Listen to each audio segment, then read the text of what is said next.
বৃষ্টির দিনে কিন্তু কিছু না কিছু শুধু খেতে ইচ্ছে করে। তো আপনারা কিন্তু ঝটপট এটা কিন্তু কোনো সিদ্ধ করার বা রেখে দেওয়ার ডিপ ফ্রিজে রেখে দেওয়ার ঝামেলা ছাড়াই শুধুমাত্র মানে যখন কাটবেন তখনই কিন্তু ফ্রেঞ্চ ফ্রাই তৈরি করে নেওয়া যাবে। তো আমি আজকে ইনস্ট্যান্ট ফ্রেঞ্চ ফ্রাই তৈরি করব। একদম মানে সাথে সাথেই কাটবো এবং সাথে সাথেই ভাজবো এবং ক্রিস্পি হবে। কিভাবে সেই টিপসগুলোই ফলো করবেন। তো এখানে আমি 4টা আলু নিয়েছি। তো মিডিয়াম সাইজের এই 4টা আলু, এগুলো আমি খোসা ছাড়িয়ে নিয়েছি।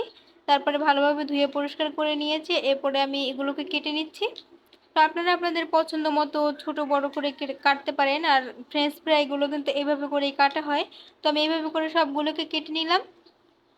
আর কেটে নিয়ে আমি সঙ্গে সঙ্গে এটাকে কিন্তু একদম মানে ফ্রিজ থেকে যে নর্মাল পানি, এটা ঠান্ডা একদম পানিটা সেটা বের করে নিয়েছি। সেটা দিয়ে আমি এই পানিটাকে মানে আলুটাকে ধুয়ে নিব।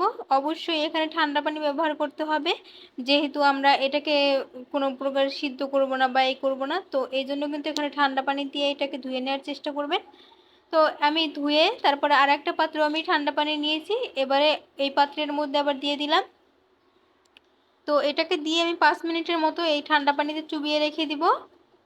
তো 5 মিনিট পরে ফিরে আসলাম। এবারে আমি আলুগুলোকে আবারও একবার ধুয়ে তারপরে ভালোভাবে আমি একটা চাকনিতে তুলে নিচ্ছি।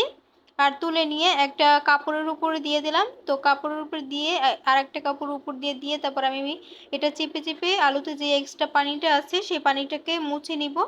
আর অবশ্যই কিন্তু এই পানিটাকে মুছে নিতে হবে। আপনারা চাইলে ফ্যানের বাতাসেও শুকিয়ে নিতে পারেন একটু সময় নিয়ে। আবার যদি হাতে সময় না থাকে সেক্ষেত্রে এভাবে কোনো শুকনো কাপড় দিয়েও কিন্তু মুছে নিলেই হবে। তো আমার মোছা হয়ে গেছে। আর অবশ্যই একটু ভালোভাবে মুছতে হবে যাতে করে আলুর গায়ে কোনো প্রকারের পানি না থাকে। পানি থাকলে কিন্তু এই আলুটা মানে ক্রিস্পি হবে না। তাই অবশ্যই এটা মুছে নেওয়ার চেষ্টা করবেন। তো মুছে নিলাম। এই পর্যায়ে আমি একটা পাত্রে তুলে নিচ্ছি। আর এখানে 2 চা চামচ দিয়ে দিলাম কর্নফ্লাওয়ার। তো এটা কিন্তু আপনারা চাইলে স্কিপও করতে পারেন। কর্নফ্লাওয়ার মানে এটা না দিলেও হবে, শুধু এমনিতে ভেজে নিলেও পারেন। আর সামান্য একটু দিয়ে দিলাম ম্যাগি মশলা, এটাও অপশনাল, কেউ না চাইলে নাও দিতে পারেন। আবার এটা ভাজার পরেও দিতে পারেন, এটা আপনাদের ইচ্ছা। তো আমি এই পর্যায়ে দিয়ে দিলাম। আর সামান্য একটু লবণ দিয়ে দিলাম। এখানে লবণের পরিমাণটা কিন্তু খুব বেশি দিতে যাবেন না। আর না দিলেও হয়, লবণ না দিলেও কিন্তু মনে হবে না যেটা লবণ দেননি। তো লবণটা ভাজার পরেও দিতে পারেন, আর এই পর্যায়েও দিতে পারেন। তো সঙ্গে সঙ্গে কিন্তু এটা মাখিয়ে ভেজে নিতে হবে। এটা কিন্তু রেখে দেওয়া যাবে না, তাহলে আলু থেকে কিন্তু পানি ছাড়তে শুরু করবে। তো আমি মাখিয়ে সঙ্গে সঙ্গে আমি তেলের মধ্যে দিয়ে দিলাম। আর তেলটাকে ভালোভাবে গরম করে নিয়েছি। এবারে তেল মাঝারি আঁচে রেখে দিব। প্রথমে আমি 2 মিনিটের মতো মাঝারি আঁচে ভাজবো। তারপরে চুলার আঁচটা আরও একটু কমিয়ে একদম মানে লো টু মিডিয়াম আঁচে এটাকে আমি ক্রিস্পি করে ভাজবো। প্রায় আমি 10 থেকে 12 মিনিটের মতো আমার সময় লাগছে এটা ভাজতে।